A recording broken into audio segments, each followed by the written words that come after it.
না না দরকার নেই, কোনো দরকার নেই, চলে যাক, সমস্যা কি? আচ্ছা সমস্যা নেই, বাদ দেন। আপনার কি এখন কোনো কাজ আছে?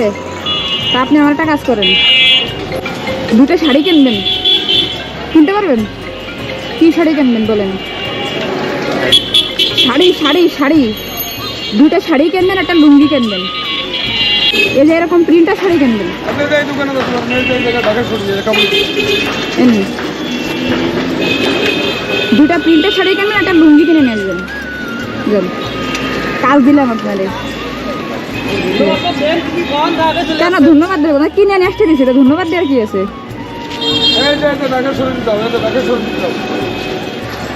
উনি কি হারাই গেল নাকি? ওই গেছে বললাম না, ওর ভিতরে ঢুকিনি বললেন। টাকা নিয়ে কি হারাই গেছে?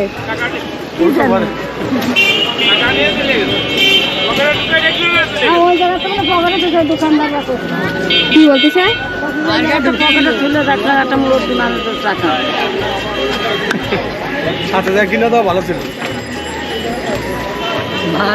সমস্যা নেই, আমি আছি না। আমি কি শেষ হয়ে গেছি না? না না, আমরা আর একটু অপেক্ষা করি নাকি?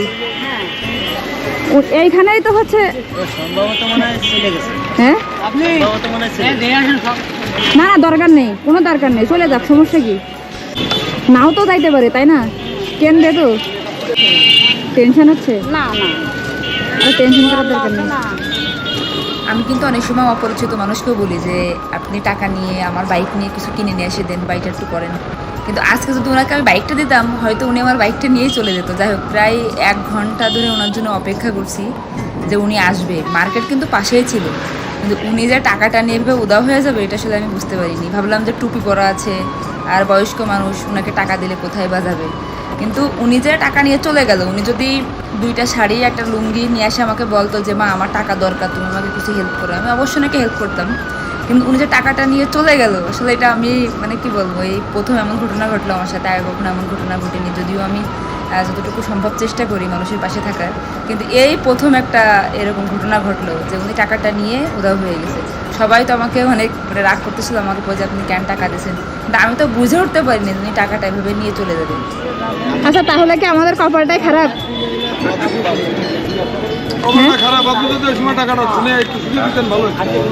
এখানে একজন দুজনের কাছে শুনে কারোর হাতে যদি টাকাটা ভালো হতো। তা মুরব্বী মানুষ, মাথায় টুপি আছে। প্রথমে তো রিক্সা, এখনো চলে যায় লাইনই আপনি। আচ্ছা যাই হোক, তারও তো প্রয়োজনে আসবে টাকাটা, তাই না? তারও তো প্রয়োজনে আসবে, তারও তো বাল বাচ্চা আছে নাকি, সমস্যা নেই। মনে করেন আপনি তারও দিবেন, মনে করেন তারও দিয়ে সে তো তার দেবে। সে অন্যায় করেছে, সে তো সবাই ওর যখন সে কি করার আছে তারা তার ভাবেন না।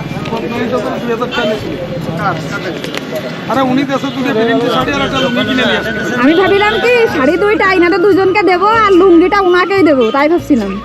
আপনি ভুল করেছেন, একটা যে কোনো একজনের যে কোনো দোকানদারে আপনি ধরা দিল আপনাকে দেখছিলাম তো পড়া করলাম। এক মুরব্বীর কাছে দিলেন, এক মুরব্বীর কাছে দিলেন। হ্যাঁ হ্যাঁ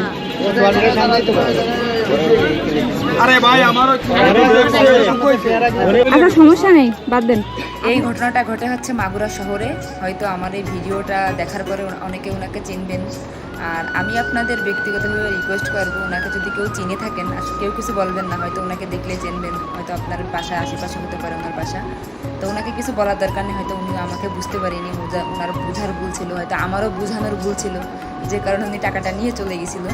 তো সমস্যা নেই, ওনার টাকাটা দরকার ছিল হয়তো বা, না হলে উনি এমন কাজটা করতো না। তবে আমাকে বুঝাই বললে আমি অবশ্যই ওনাকে হেল্প করতাম। ওনাকে কিন্তু আমি ডেকে ডাব খাওয়াইছি।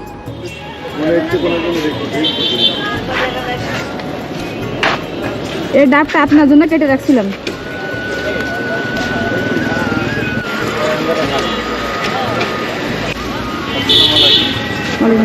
হ্যাঁ ভালো জি।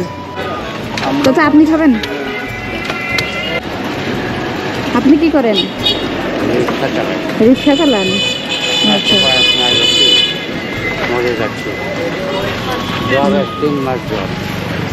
রিক্সা কই আপনার?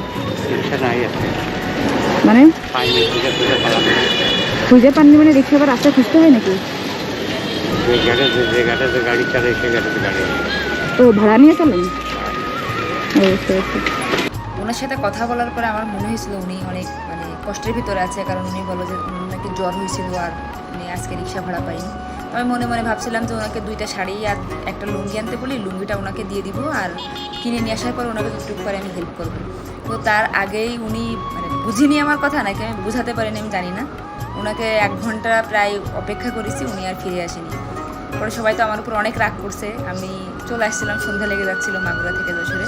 আর যদি আপনারা কেউ ওনাকে চিনে থাকেন বা দেখেন, প্লিজ আমার রিকোয়েস্ট, ওনাকে কোনো কিছু বলার দরকার নেই। ওনাকে নিয়ে আমার কোনো অভিযোগ নেই, তারপরেও আমি চাই আমার এই ভালোবাসার মানুষগুলো ভালো থাক।